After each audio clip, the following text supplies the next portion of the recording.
നമസ്കാരം. Raf talk ഫുട്ബോളിലേക്ക് അവർക്കും സ്വാഗതം. ഞെട്ടിക്കുന്ന വാർത്തയാണ്. ഒളിമ്പിക് ലിയോണിനെ ലീഗ് വണ്ണിൽ നിന്ന് റെലഗേറ്റ് ചെയ്തിരിക്കുന്നു. അവർ കഴിഞ്ഞ ലീഗ് വൺ സീസണിൽ 6ാം സ്ഥാനത്ത് ഫിനിഷ് ചെയ്ത ടീമാണ്.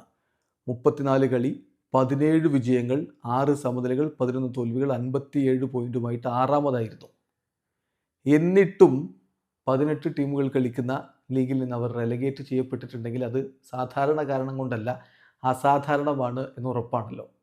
അർജന്റീൻ സൂപ്പർ താരം തിയാഗോ അൽമൈഡ അടക്കം കളിക്കുന്ന വമ്പൻ ടീമാണ്. എന്നിട്ട് ആ ടീമിന് ഇങ്ങനെ ഒരു നടപടി നേരിടേണ്ടി വന്നിരിക്കുകയാണ്. ഇത് ഫൈനാൻഷ്യൽ ഇഷ്യൂ കാരണമാണ് സംഭവിച്ചിരിക്കുന്നത്. അതിൻ്റെ വിശദ വിവരങ്ങളിലേക്ക് നമ്മളൊന്ന് പോവുകയാണ്. യഥാർത്ഥത്തിൽ എന്താണ് സംഭവിച്ചത് എന്നുള്ളത്. ലിയോണിനെ ലീഗ് 2 ഇപ്പോൾ റെലഗേറ്റ് ചെയ്തിരിക്കുന്നു.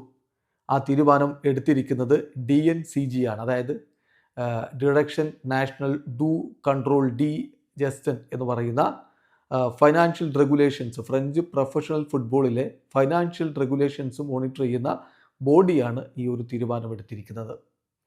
അതായത് സാമ്പത്തികമായിട്ടുള്ള പ്രശ്നങ്ങളുണ്ട് എന്നർത്ഥം. അടുത്ത സീസണിലേക്ക് അവർ ലീഗ് 2 കളിക്കേണ്ടി വരും. ക്ലബിന് ഇനിയും അപ്പീൽ കൊടുക്കാനുള്ള അവസരമൊക്കെ ഉണ്ട്. ആ അപ്പീലിൽ എന്ത് തീരുമാനം ഉണ്ടാകും എന്നുള്ളതനുസരിച്ചായിരിക്കും ഭാവി. എന്നാലും കറൻ്റ്ലി ഈ ക്ലബ്ബ് കൺട്രോൾ ചെയ്യപ്പെടുന്നത്, അവരുടെ ഓണറായിട്ടുള്ളത് അമേരിക്കൻ ബിസിനസ്മാൻ ആയിട്ടുള്ള ജോൺ ടെക്സ്റ്ററാണ്. അദ്ദേഹമാണ് ബ്രസീലിയൻ ക്ലബ്ബ് ബൂട്ടാഫാഗയുടെയും ഓണർ. ബൂട്ടാഫാഗയുടെ താരമാണ് യഥാർത്ഥത്തിൽ അൽമൈഡ. അവിടെ നിന്ന് ലോണിലാണ് ഇപ്പോൾ ഒളിമ്പിക് ലിയോണിൽ കളിച്ചുകൊണ്ടിരുന്നത്. അദ്ദേഹത്തിന് യൂറോപ്പിലേക്ക് പോകണമെന്നുള്ള താല്പര്യം അറിയിച്ചത് കാരണം അങ്ങനെ ലോണിൽ വിട്ടതാണ്. പക്ഷേ ഇപ്പോൾ സംഗതിയാകെ കുഴഞ്ഞ മട്ടാണ്. എന്തായാലും നവംബർ 2024 തന്നെ, അതായത് കഴിഞ്ഞ വർഷം തന്നെ DNCG കൃത്യമായിട്ടുള്ള വാർണിംഗ് ലിയോണിന് കൊടുത്തിരുന്നു. അവർക്ക് എസ്റ്റിമേറ്റഡ് ഡെറ്റ് 175 മില്യൺ യൂറോയുണ്ട്. അത്രയും വലിയ ഒരു ഡെറ്റ് ഉണ്ട്. അത് ക്ലിയർ ചെയ്യണം, അത് റിസോൾവ് ചെയ്യണമെന്ന് പറഞ്ഞുകൊണ്ട് അവർക്ക് വാർണിംഗ് കൊടുത്തിരുന്നു. പക്ഷേ ആ വാർണിംഗ് കൊടുത്ത ഡെഡ് ലൈനൊക്കെ ഇപ്പോൾ കടന്നുപോയി. അതിനിടയ്ക്ക് അവർക്ക് സൊല്യൂഷൻ കാണാൻ പറ്റിയില്ല. അതുകൊണ്ട് തന്നെയാണ് ഈ ഒരു തീരുമാനം എടുത്തിരിക്കുന്നത്. ഇത് കടുത്ത തീരുമാനമാണ്.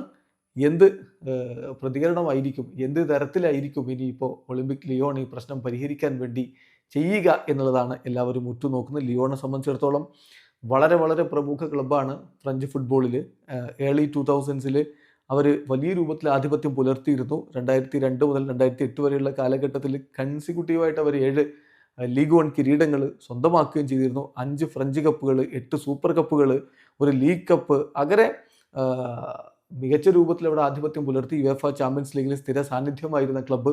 Kareem Benzema, Hugo Lloris, Juninho Pernambucano, Sonny Anderson, Alexandre Lacazette, Lisandro Lopez തുടങ്ങിയ ലെജൻഡുമാർ കളിച്ചിട്ടുള്ള ക്ലബ്ബ്. ആ ക്ലബിനാണ് ഇത്തരത്തിലുള്ള ഒരു സ്ഥിതിവിശേഷം വന്നിരിക്കുന്നത്. എന്ത് സംഭവിക്കുന്നുള്ളത് കാത്തിരുന്ന് കാണണം. വീഡിയോ അവസാനിക്കുന്ന ഫുട്ബോൾ ലോകത്തെ കൂടുതൽ വിശേഷങ്ങളുമായി റാഫ് ടോക്സ് വീണ്ടും എത്താം.